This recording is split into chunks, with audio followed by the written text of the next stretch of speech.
Mais uma leitura aqui no canal e agora o capítulo 11 do Evangelho de Lucas. Vamos lá. Numa ocasião em que Jesus estava fora orando, um dos seus discípulos veio quando ele terminou e disse-lhe: Senhor, ensine-nos a orar como João ensinou aos seus discípulos.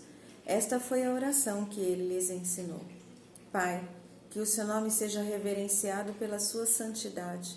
Venha o seu reino, dê-nos o nosso alimento dia a dia e perdoe os nossos pecados, porque nós também perdoamos aqueles que pecaram contra nós.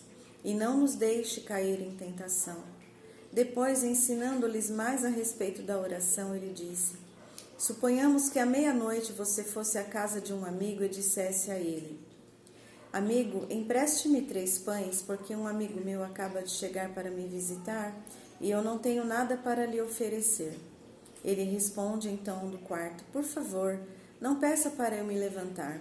A porta já está trancada para passar a noite e eu e meus filhos já estamos na cama. Desta vez, infelizmente, não posso me levantar e dar a você o que me pede. Eu digo a vocês, embora ele não faça por ser seu amigo, se você continuar a bater na porta, ele se levantará e lhe dará tudo quanto você precisar por causa da sua insistência. Por isso, eu lhes digo: peçam e vocês receberão, procurem e vocês acharão, batam e a porta se abrirá. Pois todo aquele que pede recebe, todos os que buscam encontram, e a porta se abre a todo aquele que bate. Pergunto a vocês que são pais: se o seu filho pedir pão, você, como pai, lhe dará uma pedra? Se ele lhe pedir peixe, você lhe dará uma cobra? Ou se ele pedir um ovo, você lhe dará um escorpião?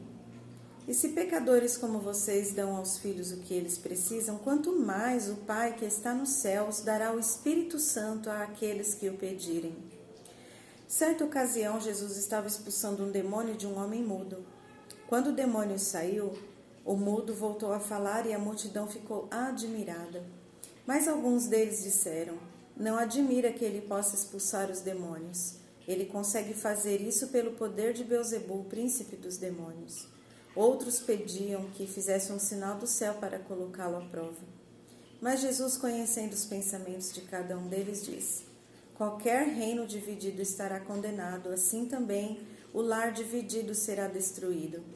Portanto, se vocês dizem que é verdade que Satanás está guerreando consigo mesmo, dando-me poder para expulsar os seus demônios, como pode sobreviver o reino dele?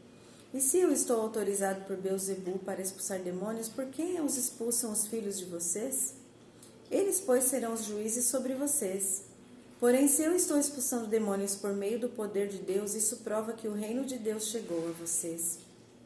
Pois quando um homem forte e bem armado guarda sua casa, seus bens estão seguros, até que alguém mais forte e mais bem armado o ataque e derrote, tirando as armas em que confiava e reparta tudo o que roubou. Aquele que não é por mim é contra mim.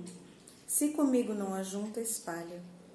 Quando um espírito imundo é expulso de um homem, vai para lugares secos, procurando descanso ali, porém não achando, volta para a casa que ele deixou e descobre que sua antiga morada está toda varrida e limpa.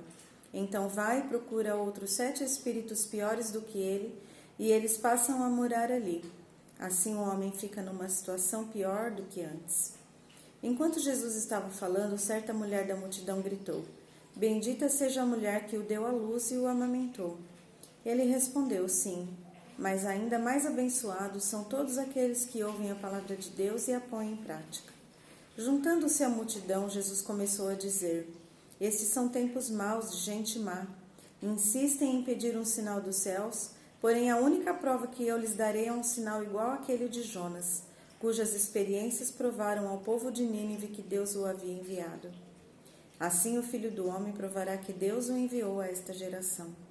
E no dia do juízo, a rainha de Sabá vai levantar-se e apontar o dedo para esta geração, condenando-a, porque ela fez uma longa e cansativa viagem para ouvir a sabedoria de Salomão. Mas aqui está um que é maior do que Salomão. Os homens de Nínive também se levantarão para condenar esta geração, porque eles se arrependeram com a pregação de Jonas, e aqui está quem é maior do que Jonas. Ninguém acende uma lamparina e depois a coloca num lugar onde fica escondida ou debaixo de um cesto, Pelo contrário, procura colocar num lugar apropriado para fornecer luz a todos aqueles que entrarem. Os olhos iluminam o corpo. Se os olhos forem puros, todo o seu corpo estará cheio de luz, mas quando os olhos forem maus, o seu corpo ficará na escuridão. Portanto, tome cuidado para que a luz dentro de você não fique cheia de trevas. Se todo o seu corpo estiver repleto de luz, sem que partes dele estejam em trevas, então tudo estará iluminado como se uma lamparina estivesse sobre você. Enquanto ele estava falando, um dos fariseus pediu que fosse sua casa para uma refeição. Quando Jesus chegou, tomou lugar para comer sem realizar a cerimônia de lavar-se, segundo o costume judaico. O fariseu estranhou esse fato. Então o Senhor disse a ele: Vocês, fariseus, lavam o exterior do copo e do prato, porém por dentro ainda continuam sujos, cheios de ganância e maldade. Que tolos! Quem fez o exterior não fez também o interior? A pureza é mais bem demonstrada pela generosidade. Por isso, deem o que vocês têm e verão que tudo ficará limpo. Porém, ai de vocês, fariseus, pois embora sejam cuidadosos em dar o dízimo, até da hortelã, da arruda, de todas as verduras, esquecem completamente a justiça e o amor de Deus. Vocês deveriam dar o dízimo, mas sem deixar de fazer estas outras coisas. Ai de vocês, fariseus!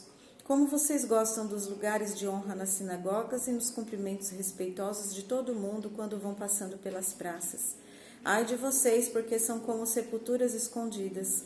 Os homens passam por cima delas sem o saber. Mestre, disse um dos estudiosos das leis que se achava ali, minha classe também foi atingida com o que o senhor acaba de dizer. Sim, disse Jesus. Quanto a vocês, especialistas na lei, ai de vocês também, porque esmagam os homens debaixo de fardos difíceis de carregar e vocês mesmos não levantam um dedo para ajudá-los. Ai de vocês, porque fazem túmulos bonitos para os profetas, os mesmos que os seus antepassados mataram.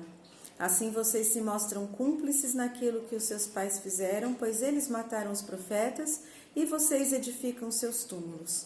Isto é o que Deus diz a este respeito. Eu lhes enviarei profetas e apóstolos, e vocês matarão alguns e a outros perseguirão. E vocês dessa geração serão considerados responsáveis pelo sangue dos servos de Deus desde a fundação do mundo. Desde o sangue de Abel até o sangue de Zacarias, que foi morto entre o altar e o santuário. Sim, eu afirmo a vocês que esta geração será considerada responsável por tudo isso. Ai de vocês, especialistas da lei, pois guardam a chave que abre a porta do conhecimento. Vocês mesmos não entram e impedem os outros de terem uma oportunidade de entrar. Os fariseus e os mestres da lei ficaram furiosos.